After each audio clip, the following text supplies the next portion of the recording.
Now, new video and photographic evidence from the fight for Mosul are raising the possibility that war crimes are being committed by the US-backed Iraqi military.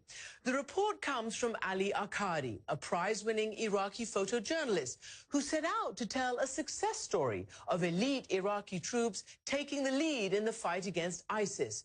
Instead, he uncovered disturbing evidence of torture and execution of civilians by soldiers from the Emergency Response Division of Iraq's Interior Ministry. Arkady was embedded with one unit of the elite ERD fighters. He risked his own life to share his footage, and then he was forced to flee the country. Once again, his evidence raises the critical question: can Iraq survive if the sectarian fighting continues? I spoke to Arkady from an undisclosed location, and some of the images are disturbing. Ali, welcome to the program. Can I start by asking you why you wanted to follow this unit, the ERD? The purpose was to present something positive for the Iraqi society. Sometime later, after following those soldiers, I started noticing things happening. I was always with them in the same house and in the same room, and things happened suddenly while I was shooting. They arrested people, detained people when I was there, and I saw cases of torture. They tortured them first, then interrogated them afterwards. And they told me that I was allowed first to record the interrogation, only that part at the beginning. Later on, they told me that it didn't make any sense for them to keep cutting the photographing. They told me that I could record the whole thing, then edit it. Well, we have a piece of that video which is quite violent and ugly. It's the torture of one man who is hanging from his arms with bottles to weigh down his back, and he is being swung around by these people. And it looks very painful. How did they allow you to photograph that, to record that? Well, like I told you at the beginning, I had some mutual trust with them, and I obtained approval from that unit.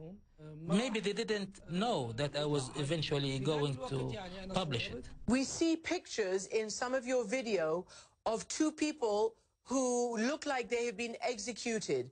How did that imagery, how did that scene come about? They told me that they were going to move these two individuals to the intelligence office, where there were 3 soldiers.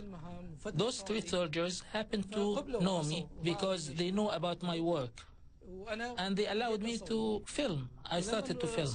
I recorded the interrogation, then I heard voices coming from the other room where the second brother was being tortured. I remained with the first brother, and I heard noise coming from the second room where the second brother was. So I went to see what was happening. He was being tortured. I started to film. They knew that I was filming, and they allowed me to. The following day, the person who was torturing these 2 brothers the night before showed me videos and pictures. He said, "We executed them."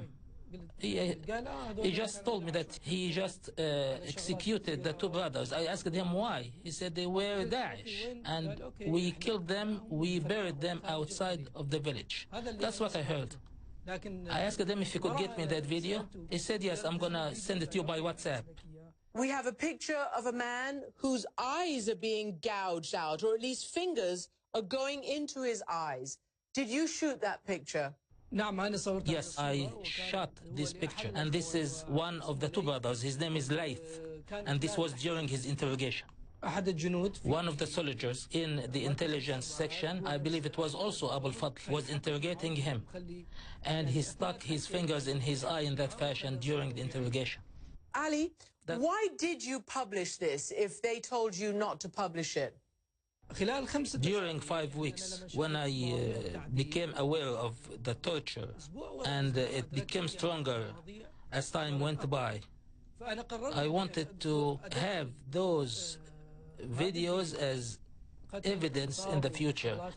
But when things went that ugly with the torture and execution, and when those people sent me those videos, the video of the two persons getting killed after I witnessed them being tortured, I felt that this is a war crime.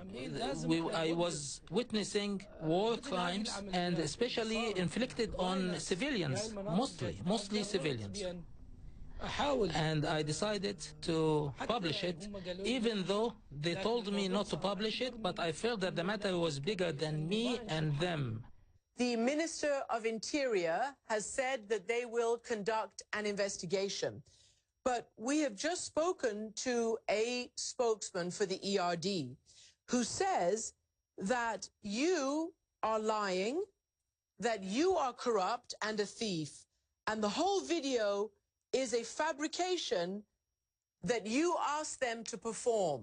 I heard a lot of that already, but the video is true, and the people are real, and I don't believe that anyone can seriously say that it was a role play or anything like that. Why would they do something like that in my presence and allow me to shoot it? What is the purpose? What would the purpose be?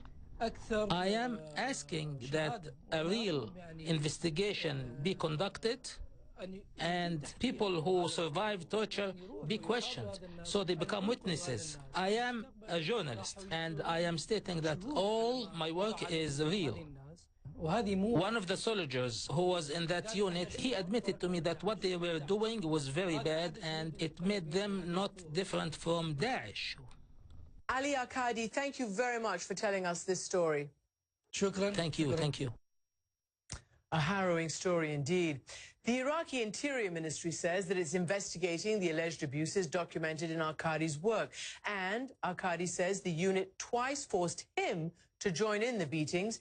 He says he protested as a journalist, but fearing for his life and under coercion, he says he did slap two suspects.